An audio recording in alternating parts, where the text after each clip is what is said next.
അങ്ങനെ ദൈവകൃപയാൽ രാവിലെ എഴുന്നേറ്റ് ആദ്യത്തെ പണി ഫോൺ നോക്കുക എന്നുള്ളതാണ് കേട്ടോ. ഫോണൊക്കെ എടുത്ത് നോക്കി അത് കഴിഞ്ഞിട്ട് ആകാശമോടെയും കണ്ണ് വിരിഞ്ഞു. ആകാശമോടെ മുഖം കഴുകാൻ വേണ്ടി ഇരിക്കുക കേട്ടോ. അങ്ങനെ ആകാശമൊക്കെ മുഖം കഴുകാനുള്ള വെള്ളം ഫേസ് വാഷൊക്കെ റെഡി ആയിട്ടുണ്ട്. അങ്ങനെ അവളെ മടിയിരുത്തി തന്നെ കേട്ടോ മുഖം കഴുകിക്കുന്നത്. മുഖം കഴിച്ച് ഇച്ചിരി ഫേസ് വാഷ് ഇട്ട് മുഖം കഴിച്ച് അത് കഴിഞ്ഞിട്ട് ഒരു 10 സ്പൂൺ തേയിലവെള്ളം കൊടുക്കുക. അത് അത്രയൊന്നും കഴിക്കില്ല കേട്ടോ. പകുതി ഗ്ലാസ് കഴിച്ചാൽ സന്തോഷം. അത് കഴിഞ്ഞിട്ട് നമ്മളെ എടുത്തുകൊണ്ട് പുറത്തൊക്കെ കൊണ്ടുപോകും കേട്ടോ. തെങ്ങൊക്കെ പണ്ടാരാണ്ട് പറഞ്ഞിട്ടുണ്ട് രാവിലെ എഴുന്നേറ്റ് ഉടനെ തെങ്ങ് കണിയേണ്ടതല്ല. അപ്പോൾ ആകാശമുള്ള ഇതാണ് തെങ്ങ് മൂളും കണിയുണ്ടോ നല്ലത് വരട്ടെ മൂക്കോന്ന് പറഞ്ഞിട്ട് അതൊക്കെ കണി കാണിച്ചിട്ട് അകത്ത് കൊണ്ടുവരും കേട്ടോ.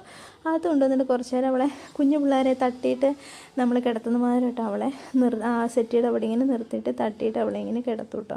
കിടത്തി കഴിഞ്ഞിട്ട് അവൾക്ക് ഡയറക്റ്റ് ഫുഡ് എടുക്കും കേട്ടോ. നേരത്തെ ആയിരുന്നു പീഡിയാഷ്യൂർ, ഇപ്പോൾ ഡയറക്റ്റ് ഫുഡാണ് കൊടുക്കുന്നത്. അത് കഴിഞ്ഞ് എൻ്റെ ഒരു 2 ഗ്ലാസ്സിനകത്ത് എൻ്റെ തേയിലവെള്ളം എടുത്തിട്ടോ. അതിൻ്റെ കൂടെ ബിസ്ക്കറ്റും ഉണ്ട് കേട്ടോ. കാരണം മിക്കവാറും എൻ്റെ ബ്രേക്ക്ഫാസ്റ്റ് ഇത് തന്നെ ആയിരിക്കും കേട്ടോ. മോൾക്ക് ഫുഡൊക്കെ ഉണ്ടാക്കി വരുമ്പോഴത്തേക്ക് ലഞ്ചിൻ്റെ സമയം, പിന്നെ രണ്ടും കൂടെ ചെയ്തിട്ട് ബ്രഞ്ച് അങ്ങ് കഴിക്കും. അങ്ങനെ ആവശ്യമുള്ള കിടക്കാൻ അവളുടെ ഫുഡ് റെഡി ആയി. സബ്സ്ക്രൈബ് ചെയ്യാൻ